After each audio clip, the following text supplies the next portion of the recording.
Hello. Today I want to talk to you about information, the changes that are happening in the world, and how to help navigate what is happening right now. So I use astrology to help me make sense of life, and currently the North Node of the Moon on the 5th of May has moved into Gemini from the sign of Cancer. And straight away we can see how the Cancer energy, which has to do with home and family, towards the end of its dominion almost exploded and really exaggerated its traits, where people were not only staying at home but couldn't leave home and were spending time with their families to the point where it was just maybe too much for some. So now that we're in Gemini, we are invited to move in the direction of communication, processing vast amounts of data, learning new things that maybe we didn't know before that are becoming available to us. And Gemini is ruled by Mercury, so it is very fast energy. It is also has to do with our cerebral processes, our thinking, and things in the mind. So straight away you can probably see that there might be an imbalance of being in the head, which people are so good at anyway. And when I was doing my research and trying to understand what is happening in the world with the virus, what is going on, I dived really deep, and for weeks it took me a bit of time to rebalance and find my footing again and just see some of the things that I took from my research and other things I left because it didn't resonate. But that was definitely a process. It didn't happen overnight. Now, I'm not going to go into all the different theories and the research itself because that's not the point of why I'm making this video. It's more to share what helped me cope with an overwhelming amount of what's out there. So definitely with the Gemini energy, we want to talk things through. We want to bounce things off each other. And that helped me to process what I was reading and watching. So Geminis want to communicate, they want to share what they know. They also want to listen. So very good idea to talk things through with people that are like-minded and you trust. Another thing was trusting my own gut. And I was really paying attention how my body was feeling when I was reading and listening to information. Because our body has an intelligence of its own and it will give us clues, it will want to communicate messages to us. So notice how you're feeling in your gut, in your heart, in your throat. It might be different parts of the body, however it expresses for you personally. But that is very important. And also another thing to mention is grounding. So easy to stay in the mind with so much information and air influence. Now, I am a Kundalini yoga teacher, so for me this is the way to come back to my core every time. I also love being outside in nature, walking barefoot. Amazing. I recommend that everyone does this on the grass, of course, connecting your feet to the earth. So whatever works for you, whatever methods you have for grounding, use those. And it might take a bit of time, when you learn new information. And there is so much available to us right now that hasn't been, because we're elevating in consciousness. The whole planet is, the whole of humanity. And so we can now access different planes and different dimensions. And with that comes also learning to navigate these foreign lands, these foreign landscapes that maybe we didn't see before. It doesn't mean that they were not there, it's just that we couldn't perceive them. We couldn't, it wasn't at the level where we had to deal with it. Now our perception is changing, so we're given more. And yes, it can be challenging. However, I always believe that with the challenges, we are given gifts as well. The universe gives us both. It balances out. We are much more sensitive now than we have been as a species.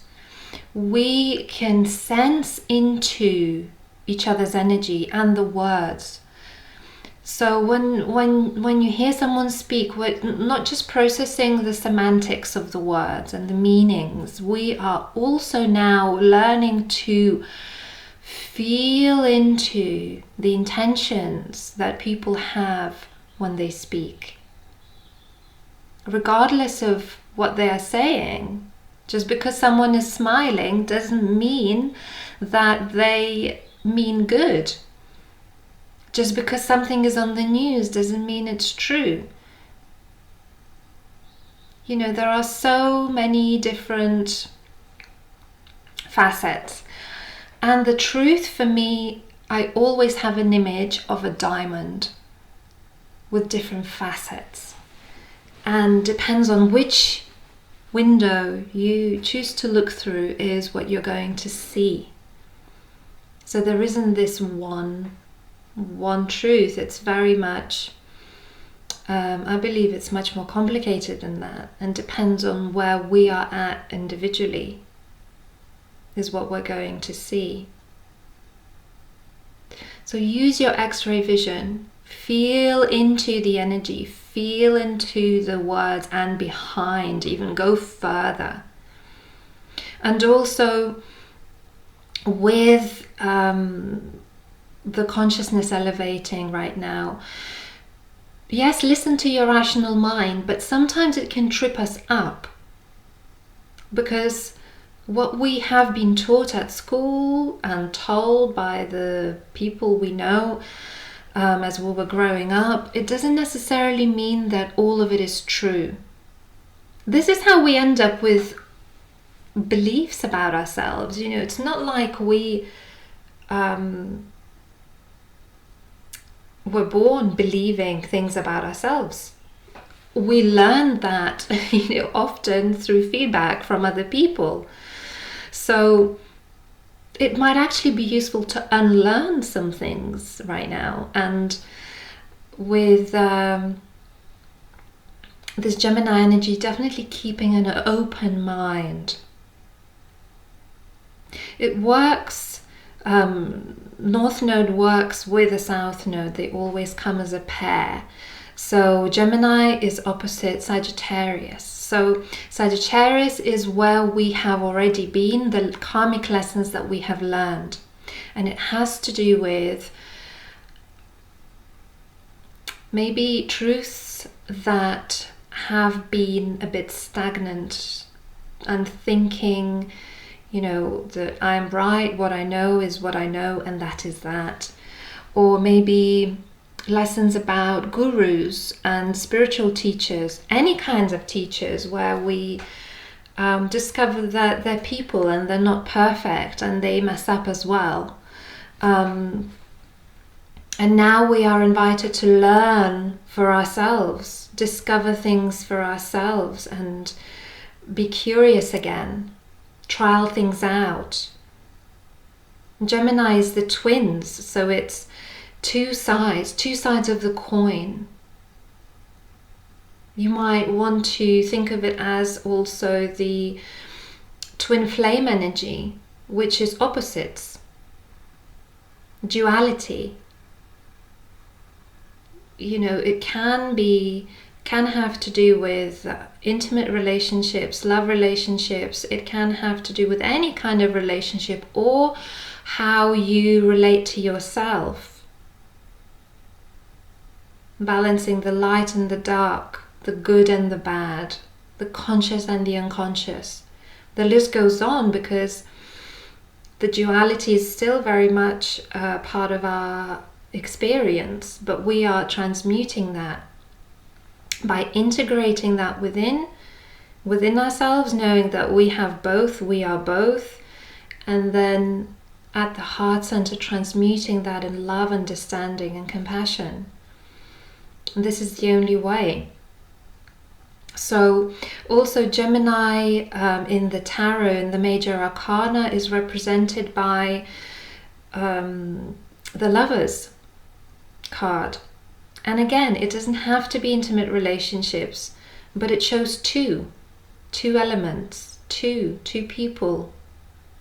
That duality coming up again, that we want to balance. So yes, relationships are very, very, very much important right now. And how we relate to ourselves, to our bodies, how we relate to our environment. You know, our relationships are everything. So paying attention to that, paying attention to what we speak, what we communicate, also how we take things in. So just as we are breathing in the air, taking something in, you will feel the qualities, the more subtle qualities of what is being said to you. Notice how it makes you feel. You breathe in fresh air, you feel expanded and you feel good. You breathe in stale air, you will feel drained and tired.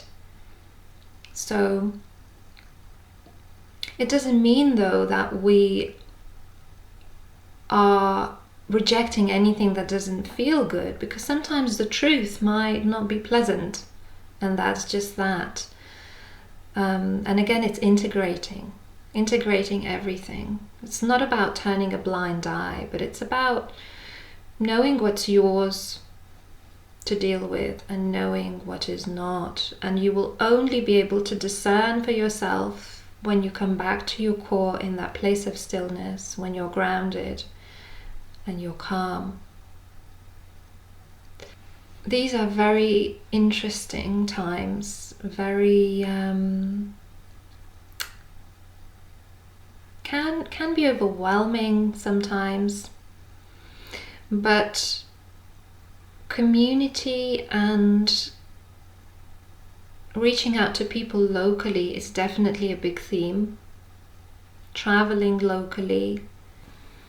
And if it gets overwhelming, remember that you can't go wrong with information, because if you need to learn about something, you're drawn to particular information, there is a reason for that. Let's say you want to learn about roses and you read every book, you research the subject, you love the way they smell, the way they look, and then you encounter a real rose in real life. Of course, they have thorns. You go to pick it, you prick your finger and it bleeds. Maybe not a very pleasant experience, but something that you had to go through to learn. So information will bring the experiences that we need. We have to trust that. And we can take one step at a time on our spiritual path towards the direction that we're moving into. So this is a time of great learning, great integration, and let's just remember to be kind to each other, and that people will have different truths. People will be looking through different facets in the diamond. It doesn't mean that we have to judge. Let's stay in the heart. The true integration is understanding that everything is one. When that duality becomes one, when the the duality becomes love. So thank you for listening to me, to my thoughts. Let me know what you think, and I'll speak to you soon.